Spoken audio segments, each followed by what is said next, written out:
the Monday, August the 4th Commissioners meeting to order. And if you'll please bow your head, I'll have the invocation. Dear Lord, our Heavenly Father, we thank Thee for the opportunity to have one more day and hope that you bless this board, committee, and we've got some decisions we got to make tonight that it be done in your will, and you guide and direct us in everything that we do. Please bless our law enforcement, our EMS, our firemen, look after our teachers and the citizens of this county. In Jesus' name we pray. Amen.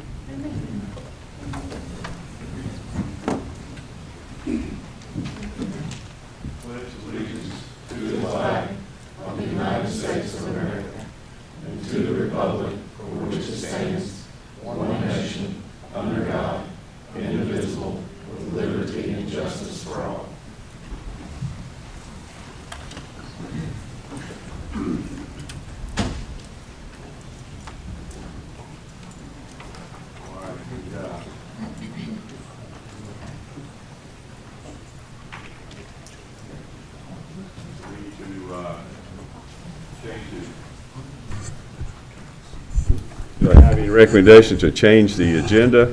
Mr. Chairman, I'd like to make a motion that we move item from the consent agenda, item L, up to item number 1 on the regular agenda. And then we also need to add the vehicle tax refunds to the consent agenda. And we can add that back in item L or M, whichever way works best for the board. And we're moving L to the number 1 spot on the agenda. Correct. I'll second that.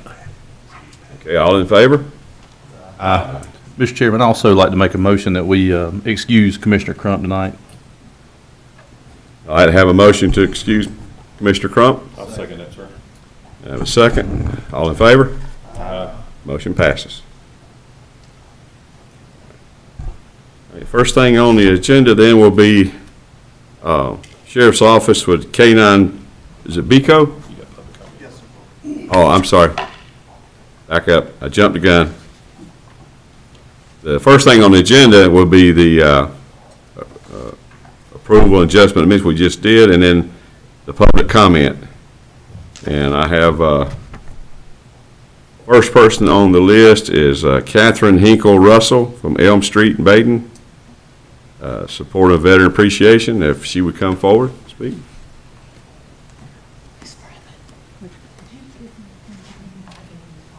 Okay, wonderful.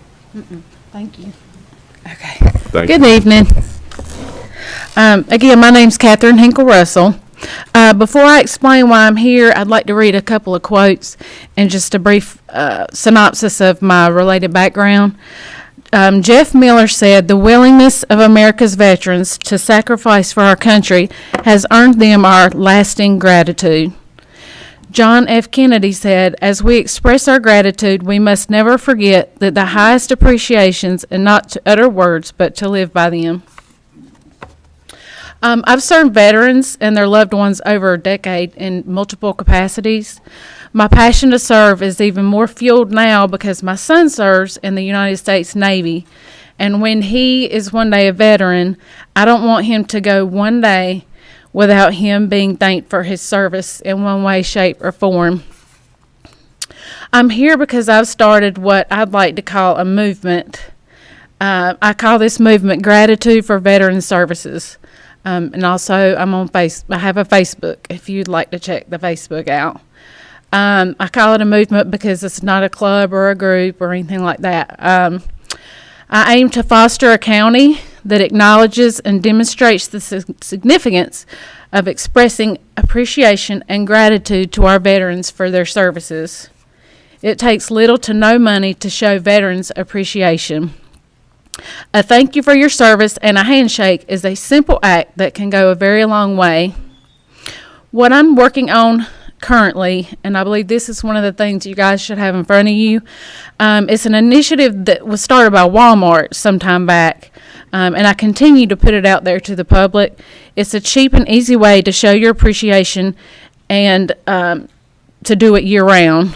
It's called Greenlight a Vet. I mean, you can read more about it with the paper you have. The next thing I'm working on is to bring more people to and to be in the Veterans Day Parade, November 11th and October. Friends of Veterans, a community group I'm in, has been assisting me by promoting and committing to participate in these things that I'm working on. Also, you should have this in front of you to boost attendance at the parade. I've invited Stanley County schools to have their children create a drawing or a painting related to Veterans Day. Each grade level will have a winner, which will be determined by the art teacher. The winner will have their piece displayed in the parade. Also, I'm working on currently asking for volunteers to commit to holding large thank you veterans signs in Albemarle the Saturday before Veterans Day. In the future, I'd like to look at having large type events the Saturday before, but right now, given the time frame, it's just going to be big signs. You all are community leaders and play a vital role in the lives of everyone in our community. With that said, I'm asking each of you to ask yourself how much your freedom is worth. How much is it worth to your family and your friends? The answer is priceless. I'm asking that you embrace this movement, outwardly support it, and promote it today and every day after. Those who served for us and our families are more than deserving. Thank you. Do you have any questions? Thank you. Appreciate it. I have a comment I'm going to make you aware of. You may be aware of it. Our senior center has a monthly veterans breakfast. Yep. Yes, And sir. anybody that served in armed forces is invited to come, Yes, free sir. of charge. Yes, I love it. Yes, thank you. Yeah. So if you're out there and listening to this, senior center, 9 a.m., I think it's the fourth last Tuesday of each Tuesday, month. yeah. And they usually have a pretty good turnout. Yeah, probably So, yeah. 50, 60 people Yeah. sometimes. Thank you. Thank you. Catherine, how do we get a hold of you if somebody wants to help you with the signs or some other? Brandon has my cell phone number. Ms. Brummett has my email, and you can private message me on Facebook, on my personal, or the Gratitude for Veterans Services. All-Star may want to be in the parade. That'd be great. Yeah, we hadn't done a parade in a while. All right, thank y'all. All right, thank you. Thank you. Okay, now, on the agenda, we have the Sheriff's Department with K-9 Beco representation. I don't have anyone name here to present it. This is be Sheriff Crisco. Yes, sir.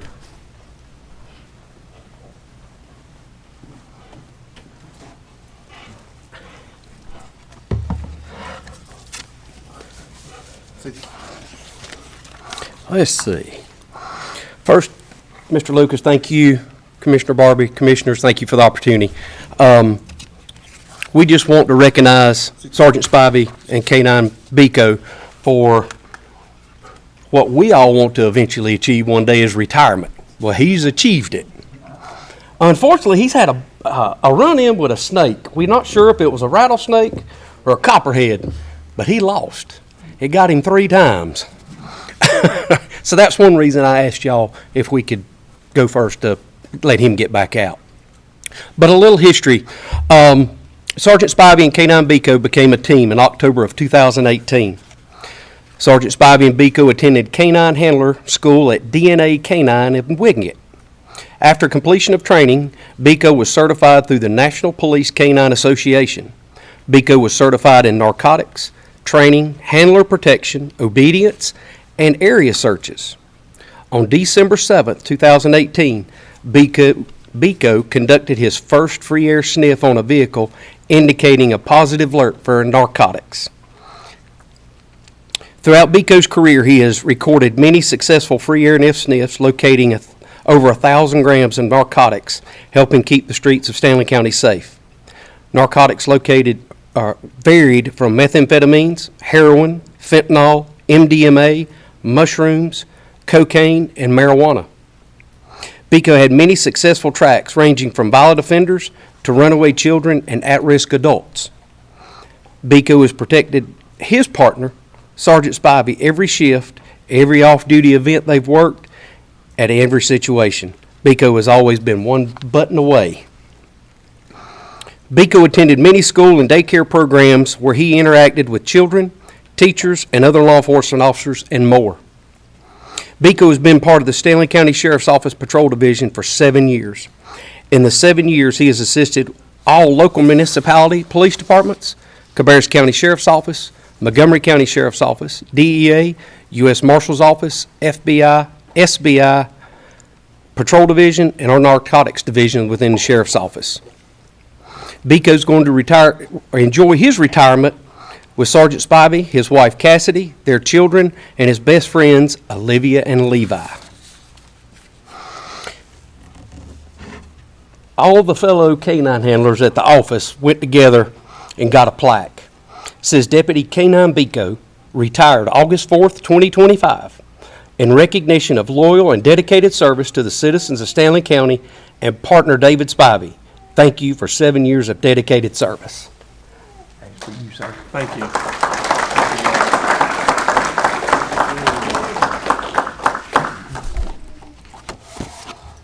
All right, you're retired. You're retired now. So now you get to go home and just relax. I don't know how much relaxing, but we'll see. Thank y'all. Can you tell him hey real quick? Thank you. Thank y'all. Thank you. Pocket the rest.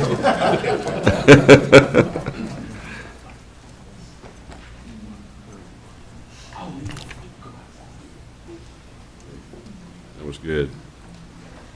Thank BECO for all his service there. All right, next, we have the Cannon, I'm sorry? What board needs to take action? You gotta take action to surplus them. Oh, we gotta take action in surplus? To retirement and surplus them, so. Okay. It's on the cover sheet.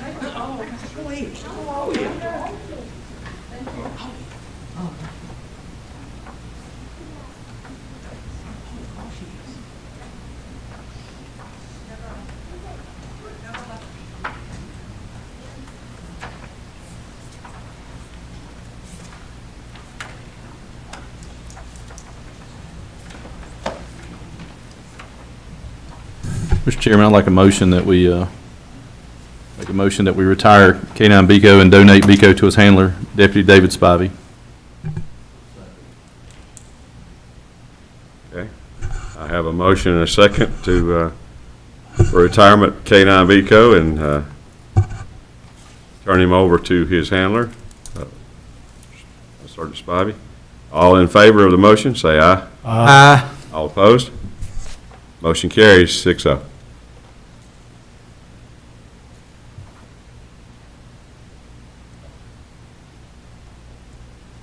Okay, now,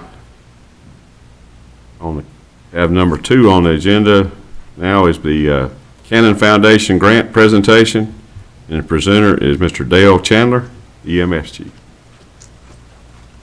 How you doing, Dale? Good, how are y'all? Thank y'all for allowing me to speak this evening. This first item doesn't require any action from you all. We applied for the Cannon Foundation grant in the amount of $50,140 to procure, it's an FDA-approved scale for our stretchers. We have several medications that we have to give based off of weight. And currently, up until this day and age, it's always been a guesstimation. One thing we found is paramedics are not very good at guessing weight, particularly when we're picking up ladies. We don't want to guess their weight and be wrong. But this is something that over the years has been room for error. when we're administering medications. And a lot of these medications are critical meds that we're giving to these patients, and we want to get it right. So we've requested 11 of these units, one for each one of our ambulances to include our spares. And they'll basically weigh the patient when we put them on the stretcher, and then it actually integrates with some of the software we already use for patient care to help us calculate medication dosages to really reduce those errors. The Cannon Foundation has changed their grant process to where we have to, one, make the county manager aware, which I did when I found this out, and then also we have to present it to the Board of Commissioners so there's no surprises if the grant is awarded and the contract comes down the pipe. So tonight, we're making it official, and I'm telling you that we have applied for the grant. We will find out if it's been awarded, I believe, in October, and then we can go from there as far as expensing the funding. They've already done their first site visit, and we're happy with what they saw as far as the paperwork goes. So I'm optimistic that we'll receive this funding to buy these units. And there really is, we already pay for the software they integrate with. It's our protocol application. So there's no other county dollars that have to be allocated to this except for the grant funding. So I'll be happy to answer any questions you may have.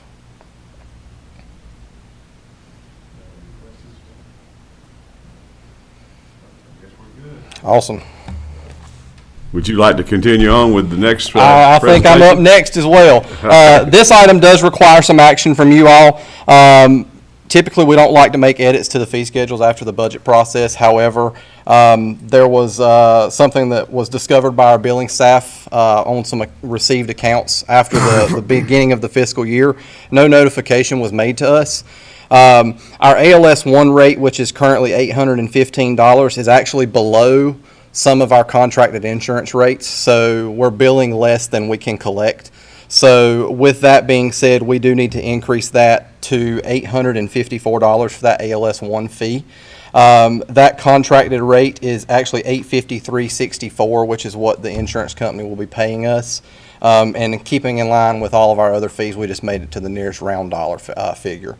So that's what we're asking tonight, is to move that ALS 1 fee from $815 to $854, and I'd be happy to answer any questions. Question, Yes, sir. what does ALS stand for? Advanced life support. So our billing is based off of the services we provide. So if we go out for an injured ankle or something like that, that's BLS, that's basic life support. ALS is something if you have a heart attack and we have to put you on the cardiac monitor, start IVs, give medications, and then from there, the more we do, basically the more we're allowed to bill for that, that service that we provide. Mm-hmm. Anyone else have anything? All right, I need to see what the pleasure of the board is. Mr. Chairman, I'll make a motion that we allow the increase for EMS ALS 1 rate to $854. Okay, got a second? First and then second. Okay. Motion made by Commissioner Lahan, seconded by Commissioner Eford. All in favor? Aye. All opposed? Passes 6-0. Thank you.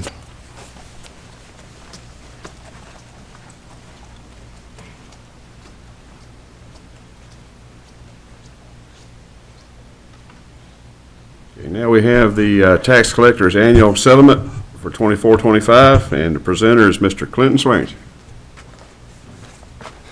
Thank you, Chairman Barbie, members of the board. Happy to be with y'all tonight to go over the fiscal year 24-25 tax collector settlement. Pursuant to GS 105-373, the tax collector must present the annual settlement at the first governing board meeting in August each year. Attached to your information tonight, several PDFs of the financial reports that provide a collection overview of kind of what happened for fiscal year 24-25. The real and personal property collection rate, excluding registered motor vehicles, was 98.23%. The overall collection rate represents another increase, another record high. This is the 5th year in a row we've had a record high collection percentage. Last year's number was 98.22. All the statutory remedies of garnishment, bank attachment, debt set office cheat, foreclosure, they've all been utilized to help collect these taxes. And per the settlement, the government, we'll get to that in a second. So let's go through these sheets one by one. The first attachment you have is the summary report. It basically breaks everything down to each step of the levy and shows the total at the end, collected and uncollected at 98.23%. The second report you have is the annual audit report as of June 30th. This is a report that is filled out each month and the copy sent to county manager and to Toby in finance. It also shows the 98.23%. The next sheet is the delinquent collections. So not only were we busy collecting 2024 taxes last fiscal year, but we were also busy collecting 10 years of back taxes that were still owed to counties, the municipalities, and the fire districts. So you'll see all those numbers there. I'll draw your attention to the bottom figure that have asterisks beside of it, the 2014 tax year, which is fiscal year 14-15. You'll see on the far right, $50,377.36. That was the amount owing as of June 30th. That amount will roll off on September 1st of this year. Per the statute of limitations, we can't force collect on anything more than 10 years old. So for years and years and years, that number was well above $100,000, and I never thought we'd see it below 60, and now here we are at 50. And to put it in perspective, I know we sit here and $50,000 is a lot of money, but when you go back and run the numbers on the 2014 tax year, we've collected 98.98% of the taxes that were due to Stanley County, the municipalities, and all the fire districts. So in a 10-year time frame, very little taxes escapes from our office. We try to get everything that we can. To break that $50,000 number down a little bit more for you, $31,000 of that was real property, which is dirt, buildings, land. $18,000 was personal property, could be boats, could be business equipment, and then $280 was registered motor vehicles. And why is that amount so low? When 2014 was the first year that the state enacted tax and tag. So at that point, you started prepaying your taxes before you could get your tag, which has worked out great. To give you some more information, so that's the 2014 year. We're going to write off $50,000. The 2013 year, we wrote out $63,000. The 2012 year, we wrote off $76,000, and the 2011 year, we wrote off $78,000. So with that good collection rate, we're also increasing what we're collecting on all the old bills also. The next sheet is a summary of 3 different reports that we run to close out the year, and they all should balance perfectly and have the right amount, and they do. You'll see the total uncollected for tax year 2024 was $704,178.26. The next attachment is an affidavit by me saying I've done everything in my power to instruct my staff to collect the taxes. And then finally is the order directing the tax collector to collect the current 2025 taxes. So I know I'm here talking about 24 taxes, but 25 taxes just got mailed out, and we need the order to direct that also. So I respectfully request the board accept and approve the annual settlement report, and then also charge the tax collector with collecting the 25-26 taxes. And I'll be happy to answer any questions that y'all have. Clint, I have one. Did you say that you cannot collect a debt after 10 years? That is correct. So once a tax bill is 10 years old, we can keep it on our books, and if somebody voluntarily wants to pay it, we'll definitely take it. But I can't garnish their wages, I can't attach their bank account, I can't foreclose. All the collection remedies are gone. So that's why, and that's a state law. That's nothing that you guys can control. But yes, that's true. Clinton, I appreciate you and your staff, what you do.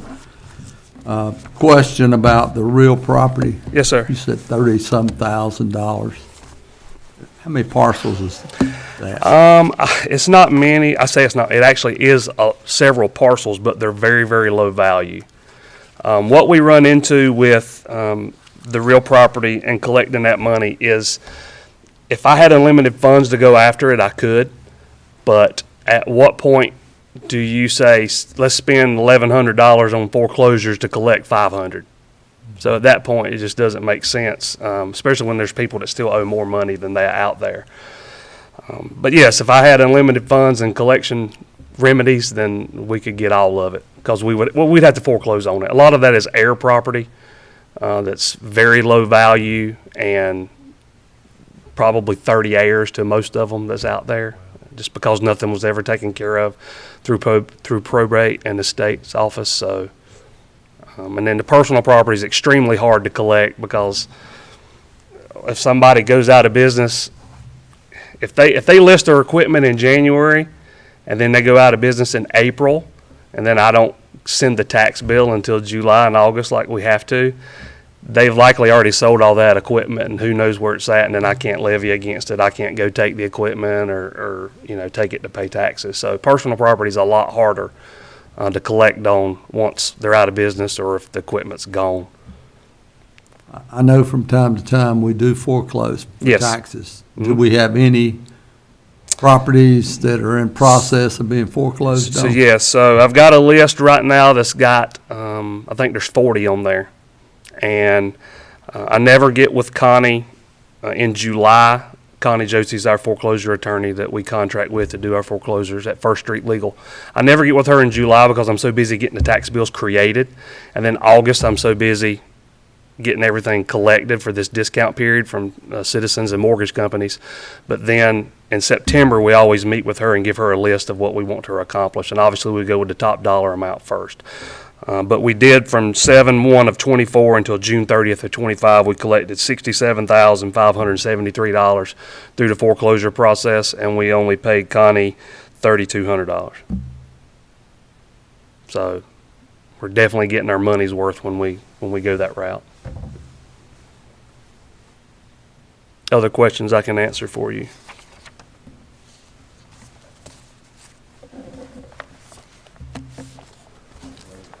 Everybody good? Yes. What's the pleasure of the board? We need to make a motion to, Mr. Chairman, I'd like to make a motion we accept and approve the annual settlement report and also charge the tax collector with collecting the fiscal year 2025, 2026 taxes. got a motion? I'll second that. Second, Commissioner Mills. All in favor? Aye. All opposed? Motion passes 6-0. Thank you, Board. Thanks for my postcard the other day. I certainly appreciate it.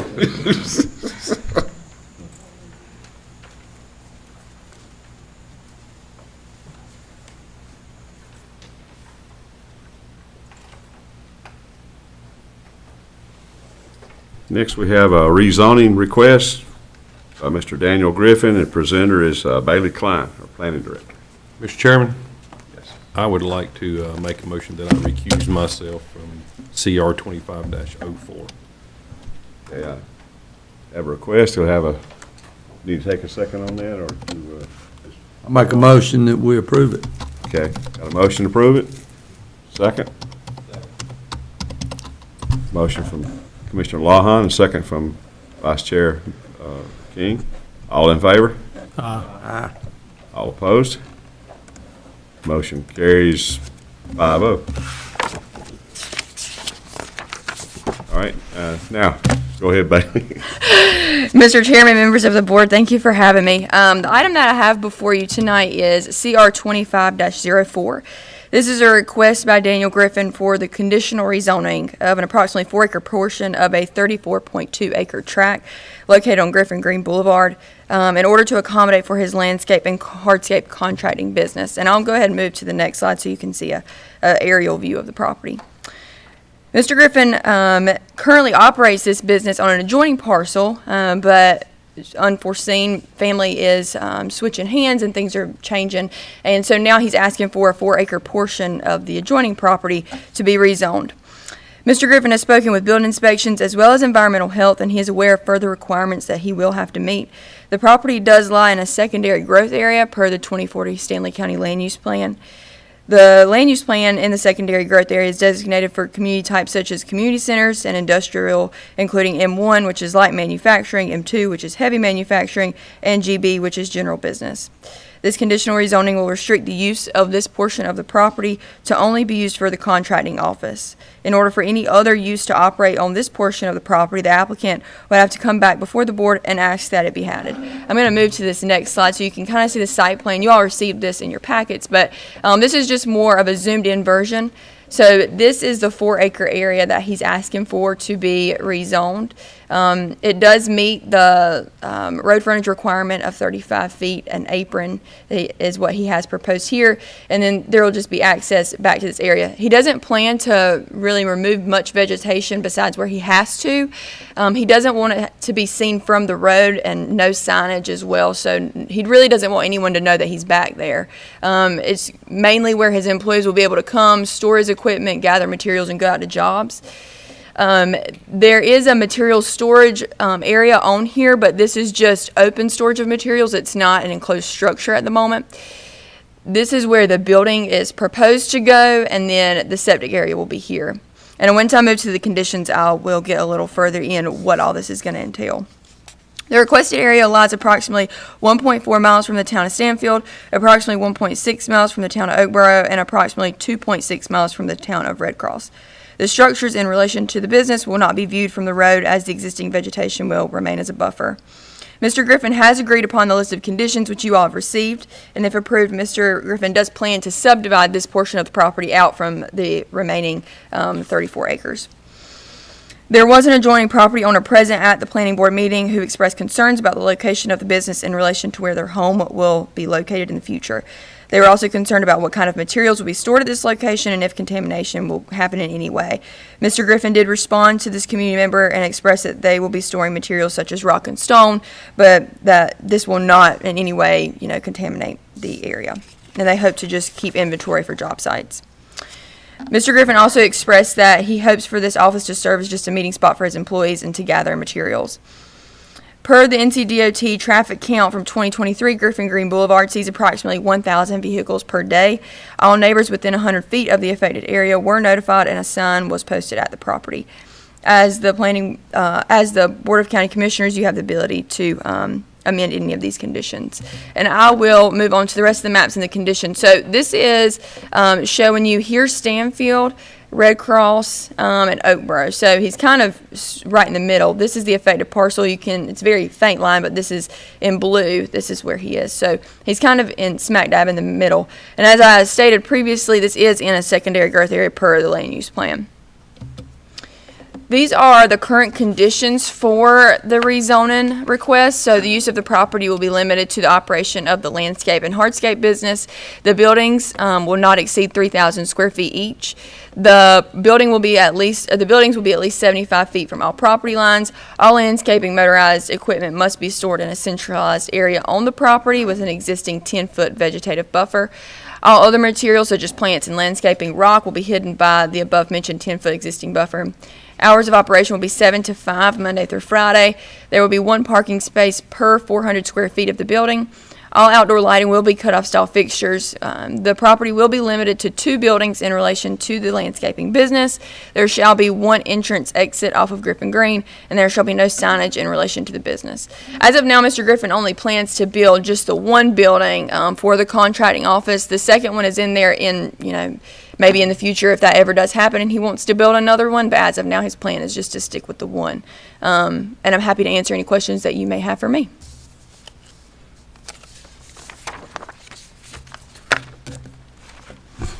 Anyone have any questions, baby? We need to open up a public hearing on this. So I'll open a public hearing on a rezoning request by Mr. Daniel Griffin. And I welcome anyone to speak for or against it to please come forward and state your name.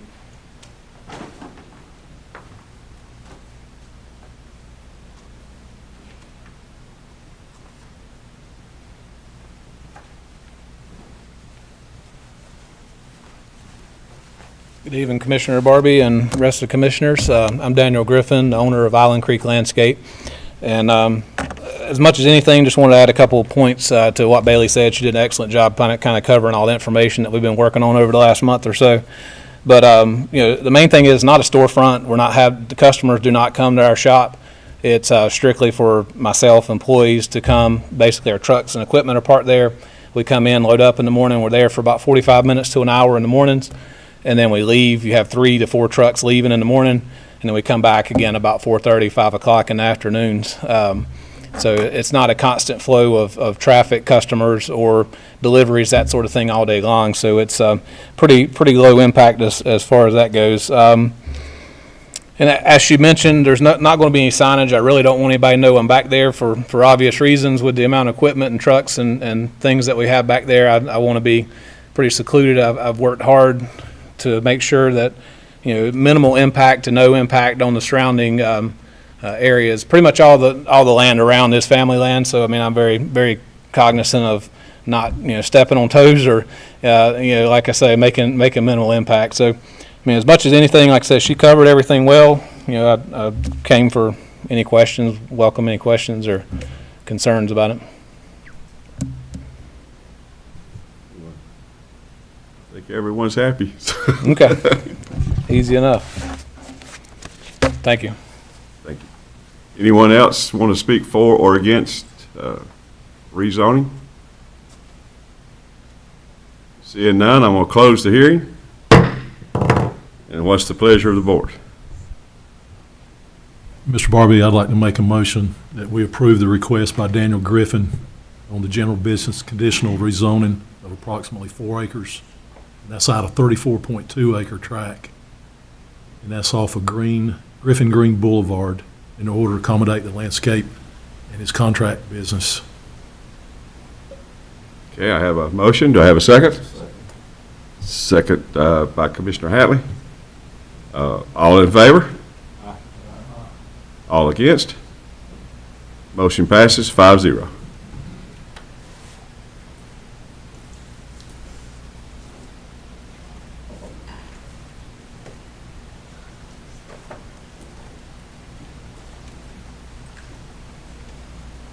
Next, we have a minimum housing code demolition request for Willie Road, and the presenter is Mr. Michael Williams.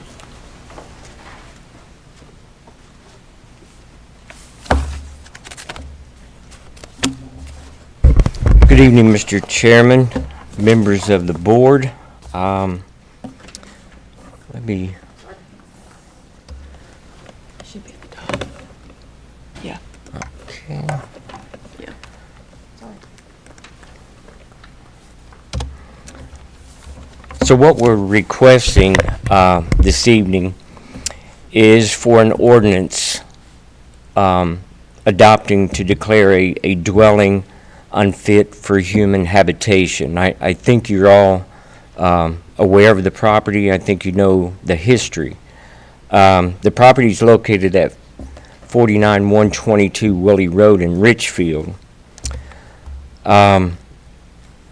The property is in violation of the minimum housing ordinance, and you'll see a few photos here shortly. But this has been going on since January of 23 when an official complaint came about. And my predecessor, Tim Swearingen, had worked this case until I assumed responsibility in March of 25 of this year. With the structure, there's no way that it could be repaired, because it would cost way more to repair it than it's worth. So the only recourse is to demolish and remove the dwelling. So the timeline is, like I said, I assumed responsibility of this case on 31 March. The initial inspection of the dwelling was completed back in March of 23. And in this time, I know it's been a couple of years, but we have no less than 10 certified letters that was mailed to the property owners. There was a hearing that the property owners and the then resident of the mobile home attended. and nothing has been done. And like I said, the determination to repair it is well in excess of 50% of the dwelling value.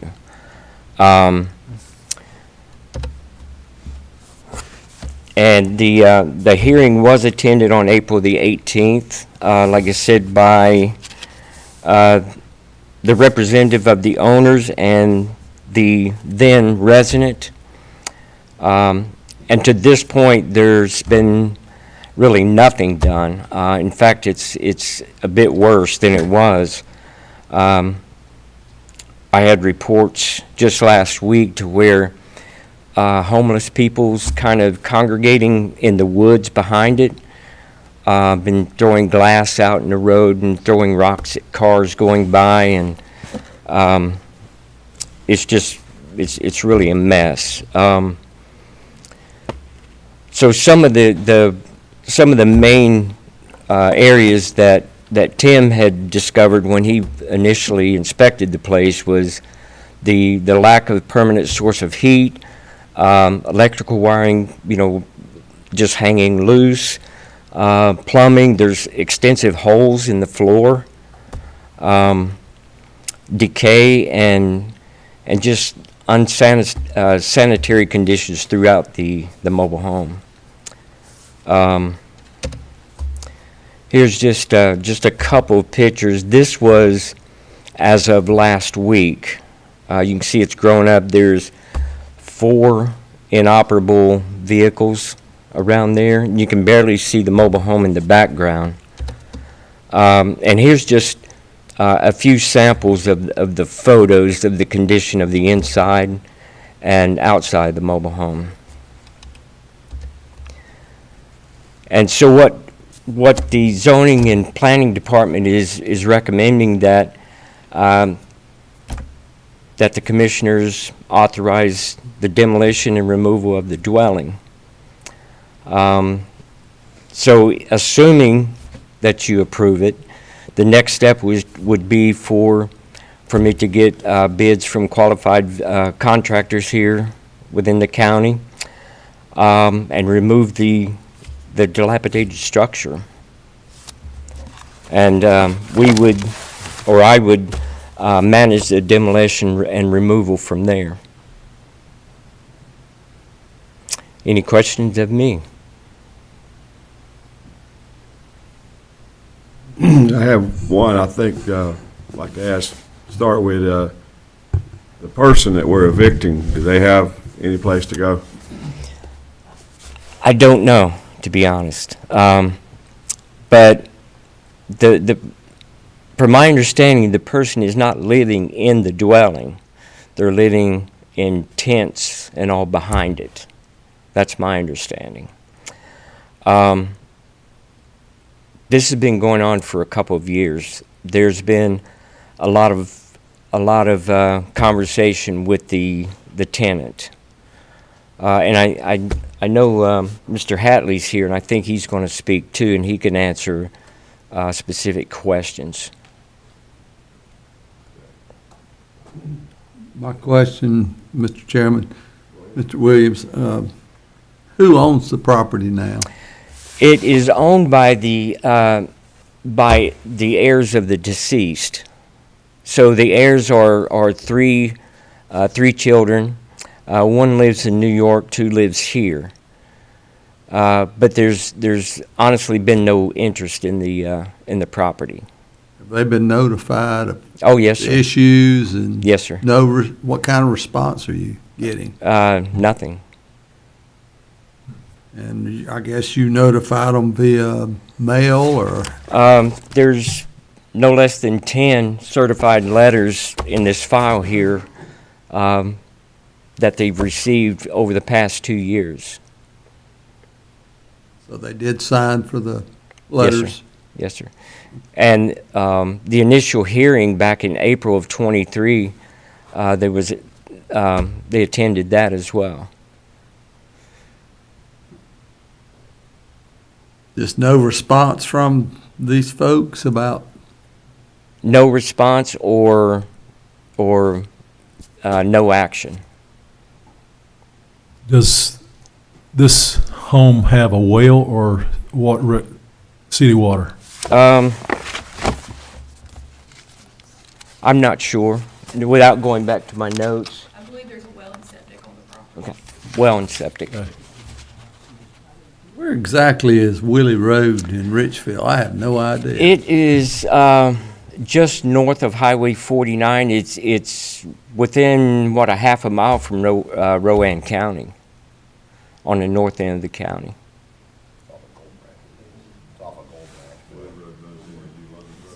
Yes. Residential area around it? Yes, sir. You said there were tents in the back. Is there acreage, or is it just a lot, or? It is a lot, but it's all grown up, overgrown. There's a structure in there. At one time, from what I understand, the then resident was renting out a shed for people to live in. Like a little outdoor shed where they had run power from the trailer to this shed. And fast forward to July or August of '25, it's like the people that are around there comes and goes, but they're congregating in the woods there behind the mobile home. So they only own just the lot, they don't own acreage? None of the owners are on property. Right, I understand that. Yes. I'm trying to figure out how much land is there. I mean, if you, 3.3 Okay. acres. There we go. so what's going to prevent the ones that's living back in the woods from continuing to live back in the woods? There's nothing. But for our perspective is to get rid of the mobile home. Usually you have to have water, or somebody has to haul it in, so, or electricity, hopefully, that's why I was asking about the water, is the water, if they're there, there's going to have to be water somehow, and probably some type of electricity, so I Wait. guess if you demolish this, that should, it should cure the problem of having homeless that would be back in the woods, back behind there. Should. Okay. Yes, Yeah, should. that's what, That's the goal. So assuming the board approves this, then one of the next steps is to verify that the electricity is cut off there. Verify. I'm sure it is, but I would want to verify that. Mr. Hatley, when he speaks, he can answer all these questions. He lives adjacent to the property. Yes. It's his mother's property, was his mother's property. It was his son's property. I got one question, financial type. Don't know what it's gonna cost yet to remove all this stuff. Mr. Chairman, we being the planning board, we do have this in our budget to remove this. But it's taxpayer money, right? It is taxpayer money. What if we and- don't get enough out of the property or a lien to cover our expenses? You're right, it is a taxpayer money, and believe me, I'm very mindful of that. Matter of fact, I was talking with Bailey earlier, and what we would like to do is to, my first step would be to speak with the tax folks here for the county to see if we can recoup that money.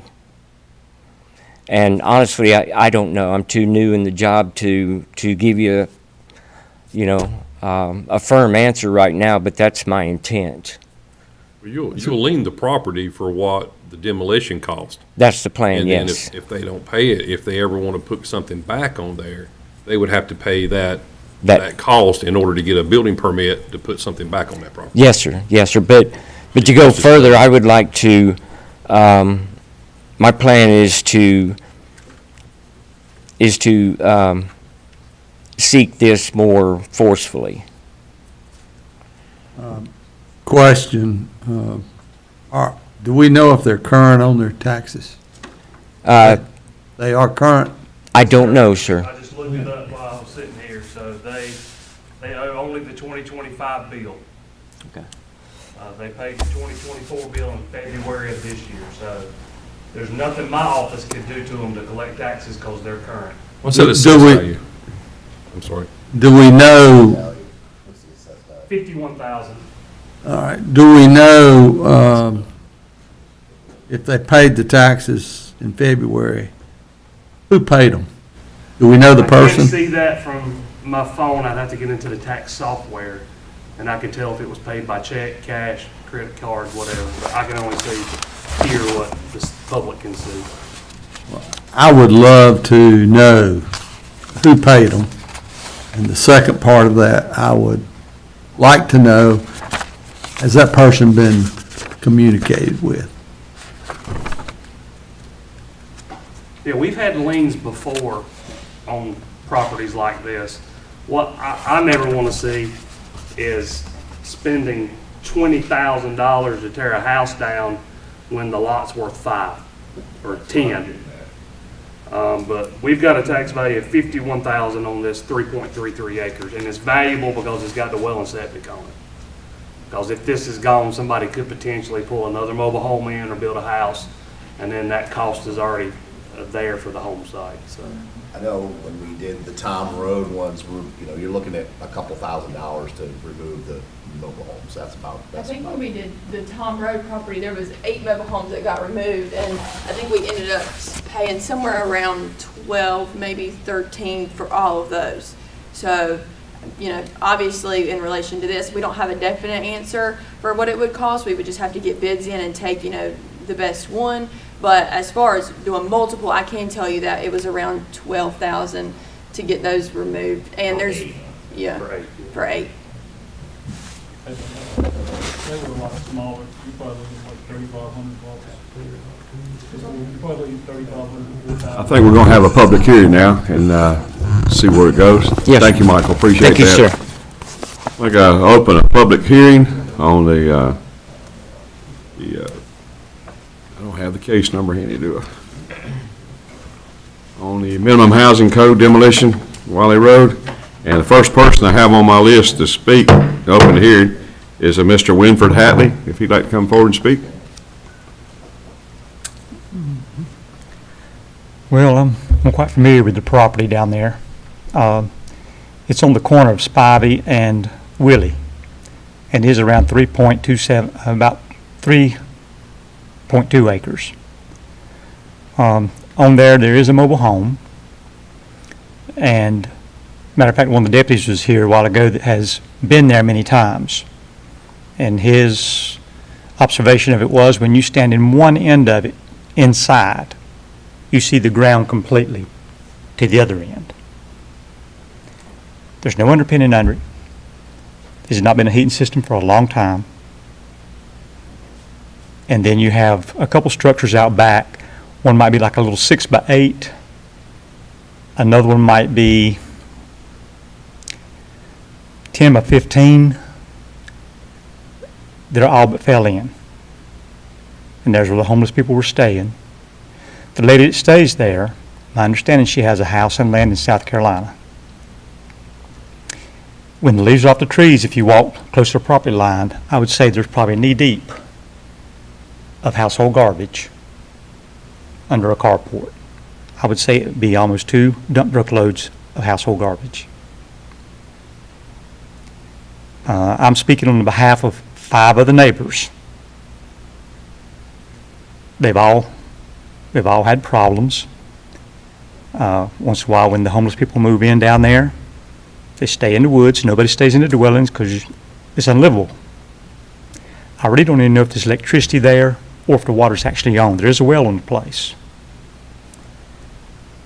But in the past, our neighbors had a lot of different things put in their mailboxes, a lot of broken glass, cooking oil, stuff of that nature. We had one man that was there, he's 78 years old, he's had his back fused together several times, he has one arm. They accused him of going to their house and stealing one of those bumpers off an old car. So they harassed him for a long time. We need something done. but I'm speaking on behalf of about 5 neighbors right there. It's a lot of structures in there. It's completely full of garbage. Where they use the restroom, I don't know. I imagine, but there's nobody staying on the inside. They're staying in the brush out there. So maybe y'all can take that in consideration. I appreciate it. Thank you. You may want to tell them you're the grandfather of the heirs. Oh, by the way, I am the grandfather of the heirs, and we have spoke to them about maybe you all, if y'all want to sell it, and they have thought about that at times, but then we've heard nothing and whatever, so, so we're well aware of what's going on right there. One thing I had on my mind, I forgot to ask earlier, if we remove the mobile home and the garbage and stuff there, what is to remove the people that's living in the woods? How are we going to get rid of them? That's a good question. If there's no woods or no brush, there's enough structures that if you was to try to move the structures, you're probably going to move the brush too. Because there's several cars out back that you hadn't seen, that the trees grew up around. If it's cleared off, I think it would be a discouragement from anyone staying there. Because you have about 3 neighbors that can see that spot. I think it would be discouraging. All right. Thank you, sir. Thank you. All right, has anyone else that wants to speak for or against the condemnation? Demolition? All right, seeing nobody else, we're going to close the hearing. And I seek information from the board. Mr. Chairman, I make a motion that we adopt an ordinance to demolish and remove the mobile home. Yeah, I have a motion. I have a second. And, Question. go ahead.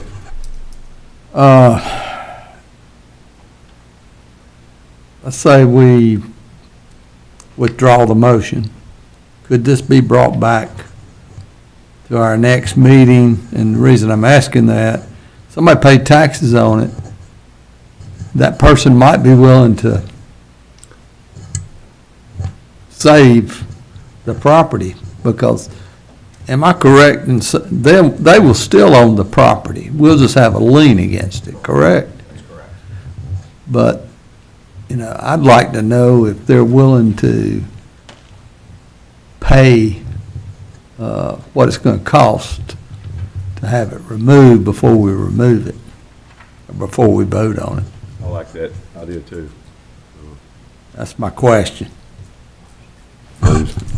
Can it be brought at the next commissioners, brought back? I think because you closed the public hearing, and Jenny certainly can weigh in this, I think because you closed the public hearing, you can bring it back up, and you would have to do another public hearing again. So we'd have to advertise for that in the paper again. So there obviously is a cost to that, but you could bring it back again. I guess if we got the information to you for the September, before the September meeting, you could be on your September meeting agenda. We just have to meet the notice requirements for the paper, but since we don't meet again, you don't meet again until September, I would think that wouldn't be a challenge, but you would, if it comes back up, if you bring it, you don't take any action, you basically want to delay the decision, you will have to do another public hearing because you closed the public hearing. And since you're bringing it back, you'll have to do another public hearing. Jenny, correct me if I'm wrong. I think that would be the most conservative approach, Mr. Chairman. And our planning director or officer may be able to shed light as to whether or not the heirs, if they have any information as to where the heirs have expressed any interest in the past in remedying the problem. I'm shocked that they paid the taxes. I am too. Well, Bill, I think that they want to keep the land. They obviously don't care about the structure, or they've had years to start some type of process to fix it. Well, I I'd guess love to where see I'm this. concerned is, if they want to keep the land, they can keep the land. And if we have it removed and it costs us $2,000, then we're out $2,000. I mean, what avenue do we have to collect that money? Just the lien on the property, and And the lien won't mean anything, because if he don't sell the property, Well, eventually it'll sell, I mean, but you could be 5 years from now, or 2 years from now, or 30 years from now, or 100 years from now before it sells and you get your money, so. But if they do something with that property, put another mobile home on it or something like that, to get a building permit, they have to pay that lien. Correct. That's correct. That's correct. I mean, yeah, it could stay vacant for now on, and they wouldn't have to do anything, but if they do anything to that property, which I would assume that they would, since it's 3-something acres and a well and a septic, I mean, the property is where the tax value is, it's not the mobile home, and maybe they don't want to pay the $2,000 to clean it up. Jenny?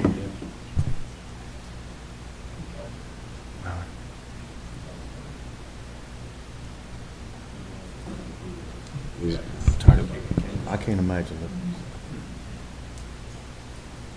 Jenny? Yes, sir. Is there any liability on the county if we, since this has been going on for years, and we're just now acting, if something bad would happen, is there any liability to the county if we don't condemn and try to correct this problem? I would say the best way to answer that would be, someone could always argue that we're liable, and we would definitely argue that we're not. So, and if I believe if the owners of the property would reach out to the sheriff's office, and Chief Deputy Thompson is here, and he could address this, but if the owners of the property would give authority or make a request to the sheriff's office to remove the homeless people, I think the sheriff's office could remove those people from the property. If the issue is the people and not so much the dwelling. But as far as liability, Commissioner Hatley, there's always arguments both ways, but we would definitely argue that we're not liable. I do have a question for Mike again. There's 3.3 acres there, but the mobile home and stuff is only on a small portion of that. And if everybody's living up in the woods, though, I don't see why we should have to pay to go there and clear the woods out so people can see it. I mean, we're just to remove the articles. And so my question is are we going to gain anything by it? And not go in a hole spending a bunch of taxpayers' dollars? Well, that's one of those things that, speculation, I can't answer it, but I do think we can recoup our money, whatever we spend, like $2,500, $3,000, whatever it is. Like Commissioner Eford was saying, we could put a lien on that to where any future building or whatever, these would have to be paid prior to getting any permits. I guess what I'm getting at is do we have a responsibility to clean the woods out too? No. Well, We would only put out the just- bid tearing down the structure. Just a dwelling, right. You'll have to clear out what you have to clear out to get the stuff out, but you're not clearing up the lot. No. And the question about the liability, now this is only my opinion, but again, I have letters here from the heirs where, it goes unanswered. Documentation going back 2 years.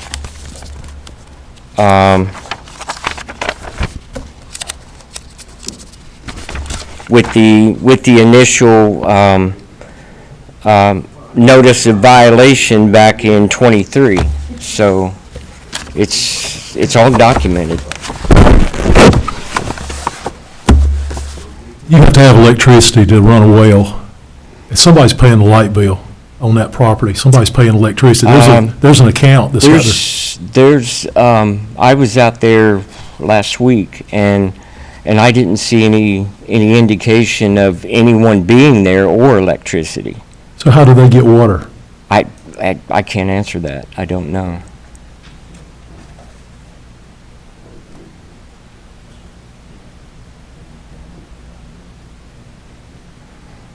And like I said earlier, any correspondence calls, anything with the heirs goes unanswered. I've been out there at least 3 or 4 times, just kind of riding by there. And the only time I've seen any evidence of anyone being around there, there was some clothes hanging on a fence. And that was, because I was hoping to try to catch somebody there, so I could swing in and talk to somebody, but I've never been able to. And that's not the only case I've got going on, so it's, Well, I appreciate the info. I think there's an issue that sheriff should take up too on that. And I think if that issue was taken care of, maybe some of the other would go away. I've talked with Detective Middlebrook as recently as, 2 weeks ago? And they are aware of the property at Willie Road and been out there several times.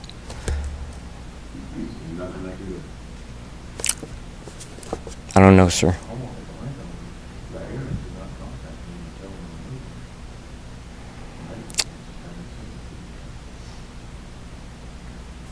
Okay,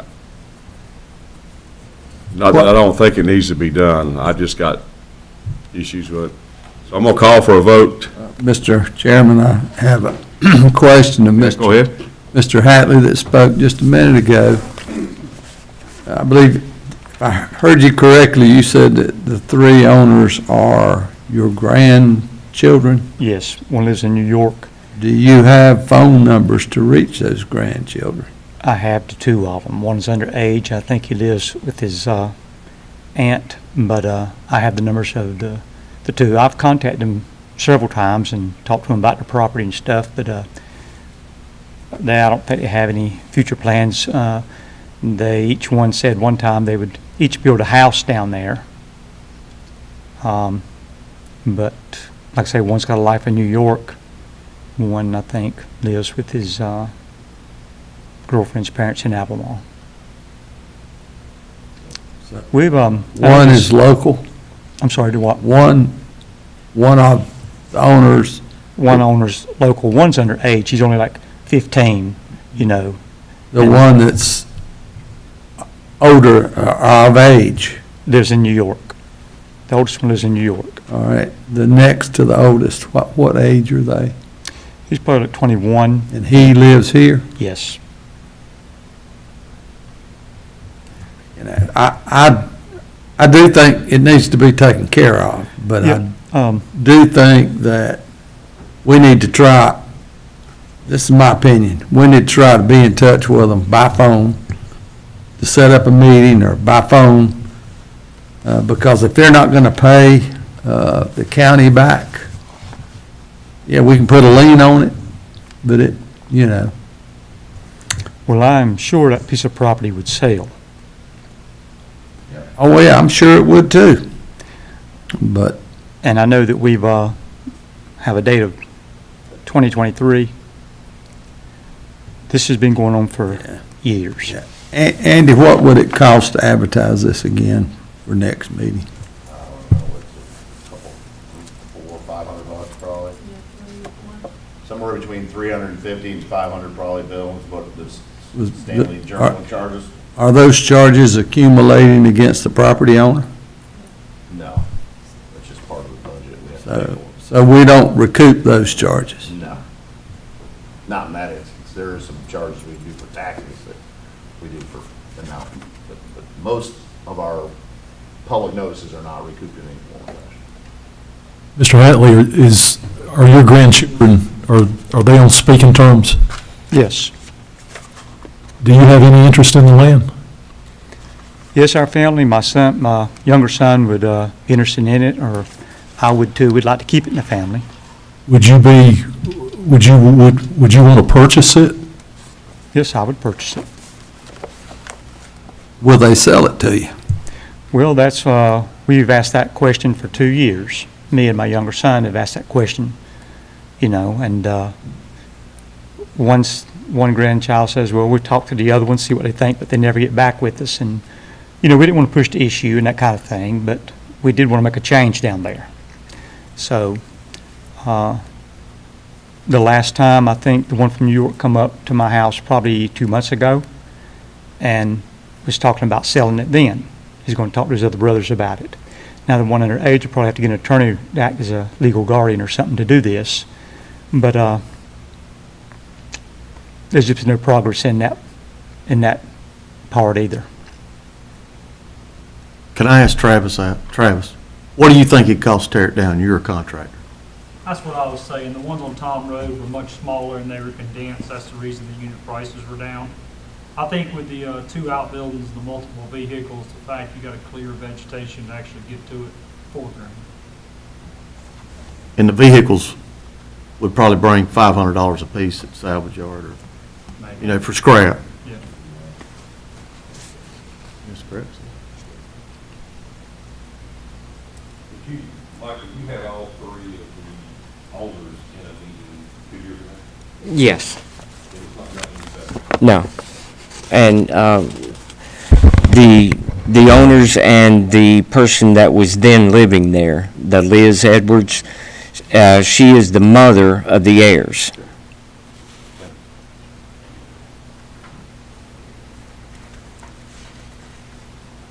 So yes, there's documented going back 2 years where communication has been or has tried to be with the heirs.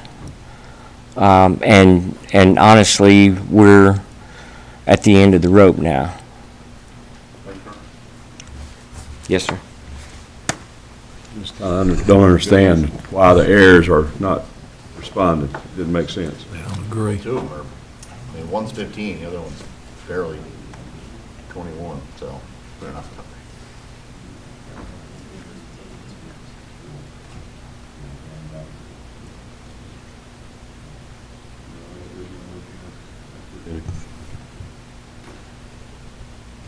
Clint, do you have the name on who paid the taxes? Or do we ask that? Do you have the name? So I will only have a name if they paid by check or they paid cash. Okay. But I can't see that from my phone. Right. I can only see that on the tax software at the office. So Okay. I'll be happy to get that information tomorrow, but I just don't have it right now. But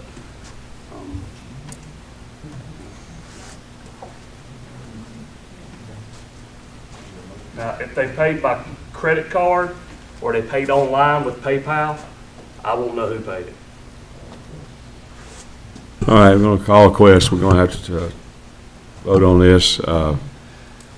All in favor of demolition and all of the property on Wiley Road, the address, gosh, I done lost it. 49122. 24122. 49122. 49122 Wiley Road. All in favor of demolition and eviction of the tenants, say aye. Mr. Chairman, I would request that we raise hands. We'll do that. By show of hands, all those in favor of demolition and eviction, raise your right hand. We got 4 for it. All opposed? 2, so passes 4-2.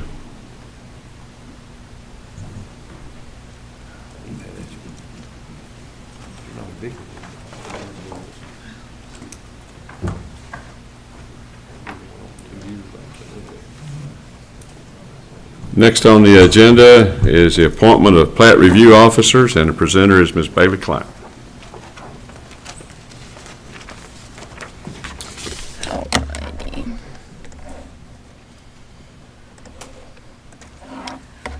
Okay, Mr. Chairman, members of the board, the last item I have for you is the appointment of plat review officers. The county commissioners are responsible for designating plat review officers for the county. The plat review officers are required to review most plats and maps which gets filed at the Register of Deeds. This is to check that all components are included by the surveyor. At present, Paul Reynolds, Bailey Klein, Dane Henson, and Matthew Bolin are the plat review officers. As of now, I'm asking Hunter Rogers and Michael Williams, which were recently staffed by the Planning and Zoning Department and have received and participated in the Plat Review Officer workshops and training by the Secretary of State Land Record staff be added to that list. This allows the staff to further provide good and efficient customer service, especially if one or more Plat Review officers are away from their desk. Statute requires that this be adopted as a resolution, which is to be filed with the Register of Deeds. And in front of you, on the slides, I have a list of those that are current officers. Okay, I have the resolution by Ms. Klein. Do I have any comments from the board? Do I have any recommendations for the board? Mr. Chair, I'd like to make a motion that we add Hunter Rogers and Michael Williams to the plat review officer appointments. I have a motion, and have a motion by Vice Chair King and a second by Commissioner Attlee. All in favor, say aye. Aye. All opposed? Motion carries 6-0. Thank you. Next off is the Richfield Sewer Improvement, North Carolina DEQ Grant Project. Presenter Andy Lucas. Yes, thank you, Mr. Chairman and members of the board.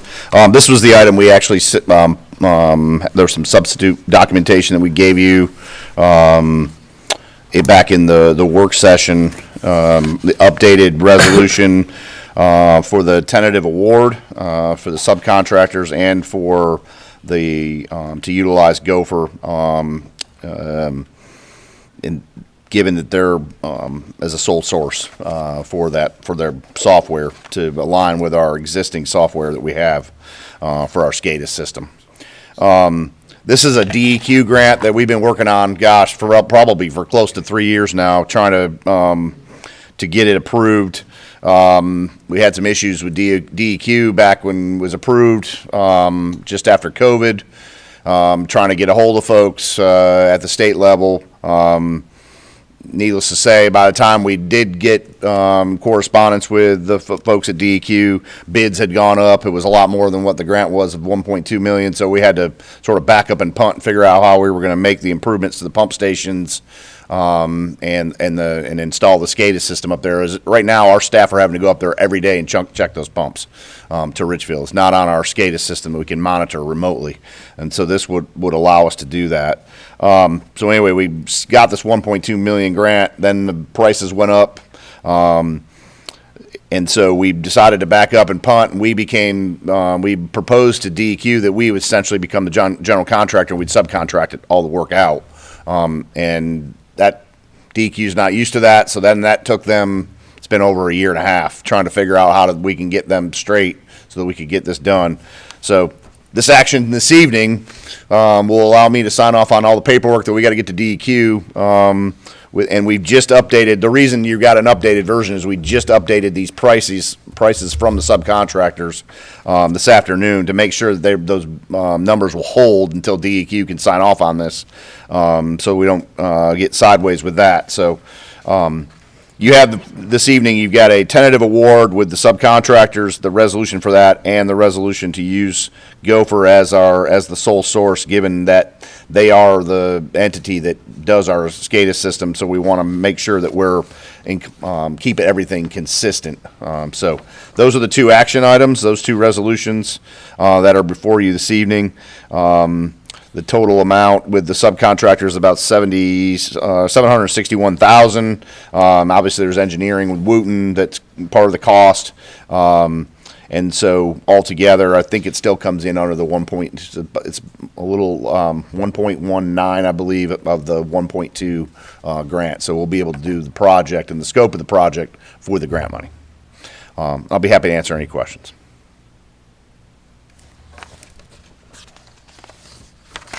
Any questions of Andy Lucas? Hearing none, what's the pleasure of the board? Chairman, I would make a motion that we approve of the North Carolina DEQ tentative award grant project resolution, which would be the sole source resolution. Okay, I Have a motion by Commissioner Lawhon, second by Commissioner Hatley. All in favor? Aye. All opposed? Motion carries 6-0.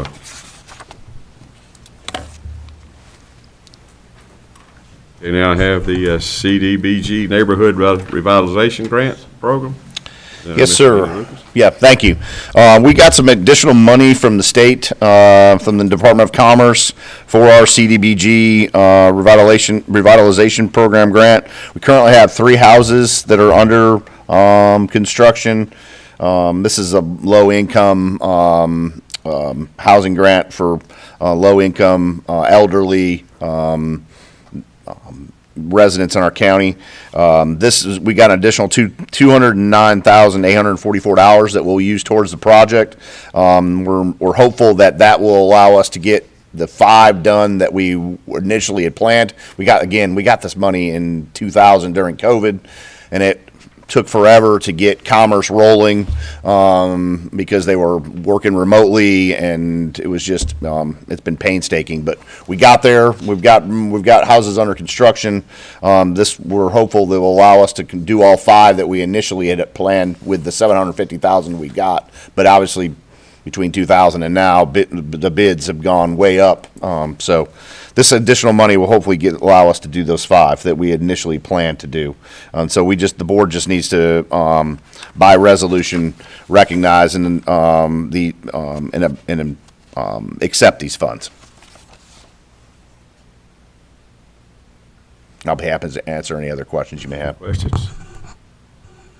And we need to have a public hearing on this also? Yep, you do have to hold a public hearing.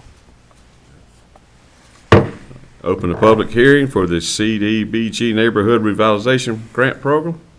Do I have anyone here to speak for or against?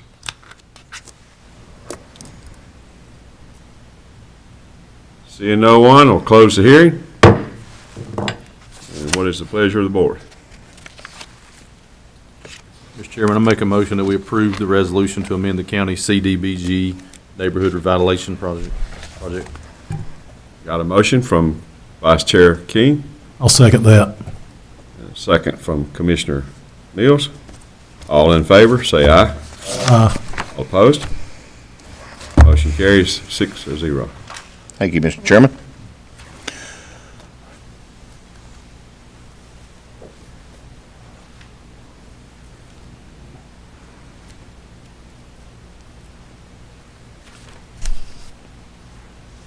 We have the, next on the agenda is the North Carolina Association of County Commissioners Annual Conference, leading a voting delegate. And presenter is Mr. Andy Lucas. Yes, that's for the County Association's annual conference. Typically, there's a voting delegate from each county at that conference.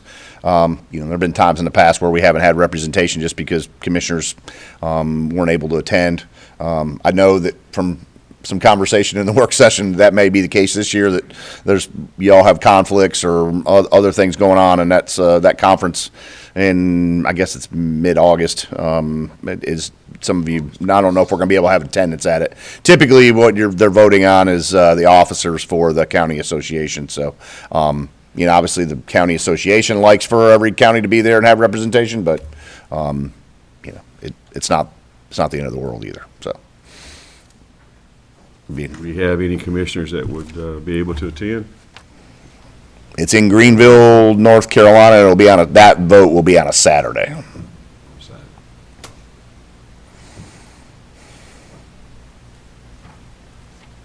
the present time, it doesn't look like we have anyone available. Understood. And that's all I have, sir.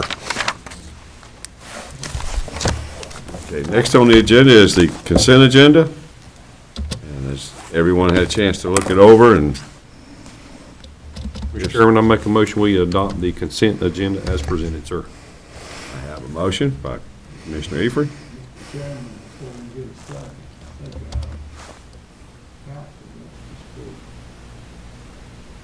Yes, thank Okay. you. Chairman Barbie, if the board could readdress the minimum housing violation ordinance again before adjournment, I believe a date needs to be adopted that where you specify how long the heirs have before the county takes action to demolish the home. And speaking with Bailey and looking at prior demolitions, I believe the house, the minimum would be 90 days. So just wanted to bring that to the board's attention. We would need to set that time frame for the heirs to take action prior to county action on demolition. We just wanted to bring that to your attention, just so if we could address that before adjournment. Do I need to do that since I made the motion? Or does it matter?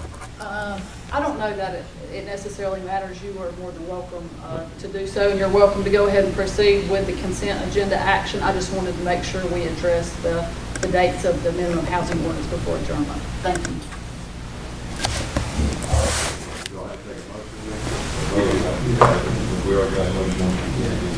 And I'll second the motion on consent. All in favor of approval of consent agenda, say aye. Aye. All opposed? Motion carries 6-0. Mr. Chairman, I'd like to make a motion for the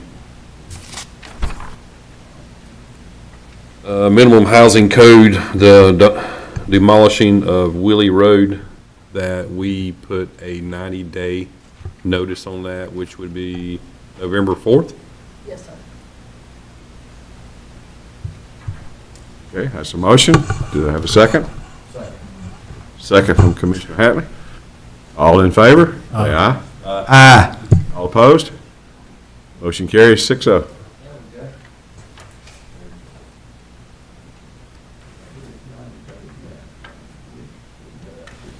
Clinton, if you have that information, could you shoot it over to us? I'll email all of you tomorrow. Thank you. Don't send me no postcard, I'm good. Okay. All right, that brings us up to board comments and announcements, committee reports. Start off with Commissioner Hatley. Vice Chair King. Commissioner Mills.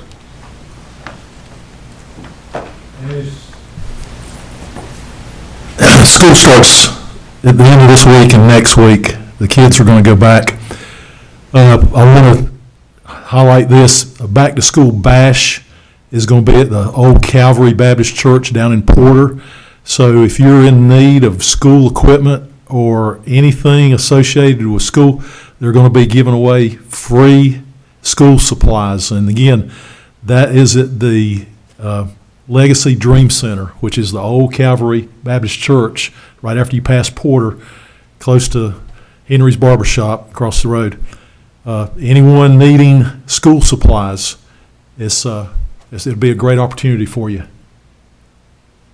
Thank you. Commissioner Laha? With what Billy said about school starting back, I'm going to ask that all the people that drive, please be on the watch out for these students. Don't go around the bus that's got its arm out, because you could kill someone. And so that's all I wanted to relay. Thank you. Thank you, sir. As we all know, time flies. Time goes by quick, and it even goes by quicker when you spend the time with somebody you really enjoy. So I just want to tell my wife happy anniversary. 46 years, we made it. I just want to thank everyone. Bless you, Tracy. And putting up with us today. It's been a kind of a hectic meeting, so thanks, everyone, and we'll adjourn the meeting. Make a motion, we adjourn. Second. All in favor? Aye.